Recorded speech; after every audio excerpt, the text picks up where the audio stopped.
Hi, Mike here. Many of my videos are based on questions from viewers or attendees of my training courses, and today's video is no different, except the viewer in this case is my other half. Elaine Giles is an expert in many things tech related, including Affinity Publisher, and this week she came to me with an Excel file. Down a column she had the titles of live YouTube streams that she delivered, followed by a colon and a space, and then the YouTube URL. And what she wanted was each of these text strings to be split into two columns. I put a link to a copy of the file in the description below. 1, so that you can follow along, and 2, so if you want to know more about Affinity Publisher, you have the links to the recordings of her live streams.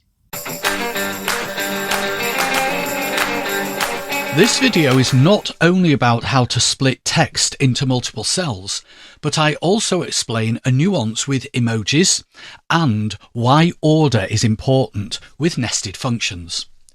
Here's the file that Elaine gave to me, and you can see that column A contains the title and URL of each live stream, and she wanted to split them so that the title was in column B and the URL in column C.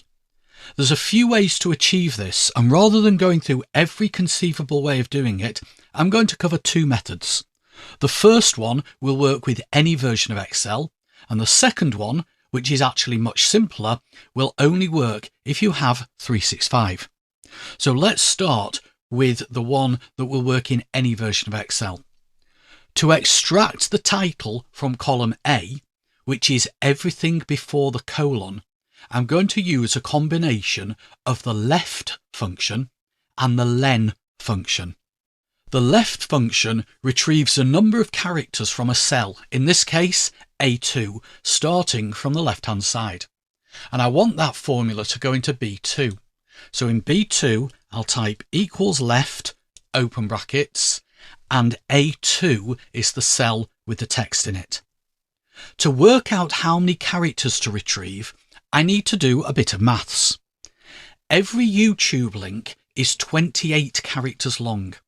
Add in the colon and the space before it, and that's 30. So if I have the total number of characters in A2 and subtract 30 from it, and use that as the second parameter of the left function, that tells me how many characters from the left of A2 I need. To do that, I will put len, open brackets, A2, close brackets, minus 30. The number of characters in A2 minus 30. Close the brackets, and that's the closing brackets on the left function, and enter. And then copy it down. That's a bit weird. I shouldn't be getting the colon. The problem is that emojis are treated as two characters. So instead of subtracting 30 from the number of characters in the cell, I need to subtract 31. So I'll double click on B2 to edit the cell, change the 30 to 31, and then copy down again. So that solved it, or has it? Eagle-eyed Elaine spotted that a few of the entries in column B still had a colon at the end. Now if I double click one of the cells in column A where that's happening, so let's just take A23, you'll notice that there's a space at the end of the string. The data in column A has been copied from another system and pasted into Excel, and it looks like for some of the entries an additional space has been included in the copied text. Now Excel has a function called trim, so what I'll do is I'll wrap the entire formula in a trim function. What that does is removes spaces at the start or end. If there are no spaces at the start or end, it doesn't matter, it won't throw up an error.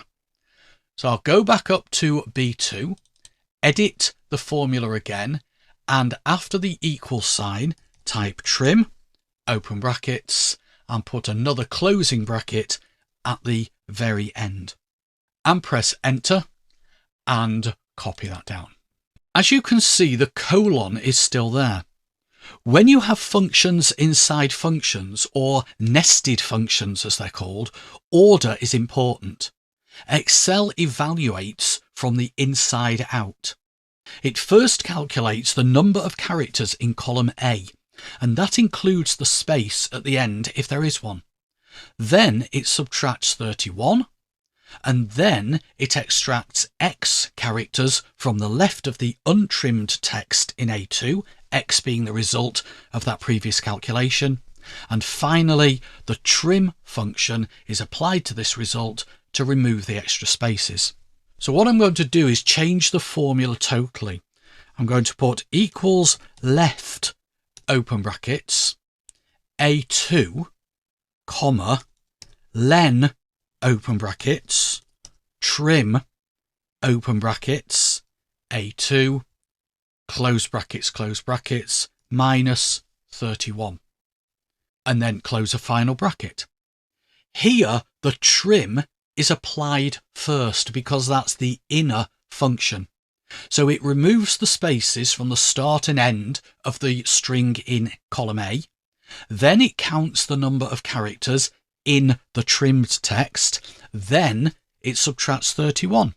Finally, the left function is used to extract the leftmost characters of the trimmed text in A, which is the number of characters determined by the calculated length minus 31.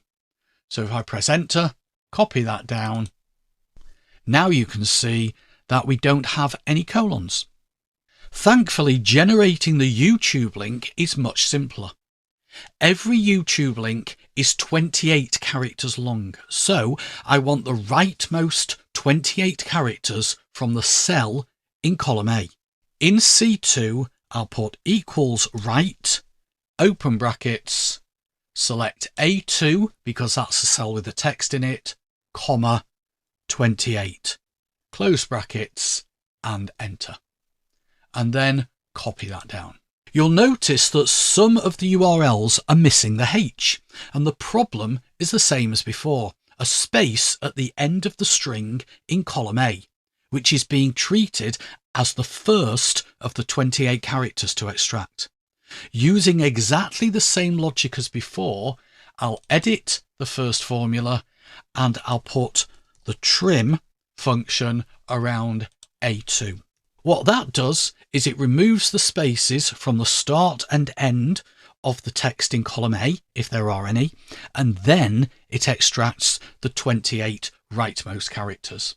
So I'll press enter, copy that down, and now all of those entries begin with the H.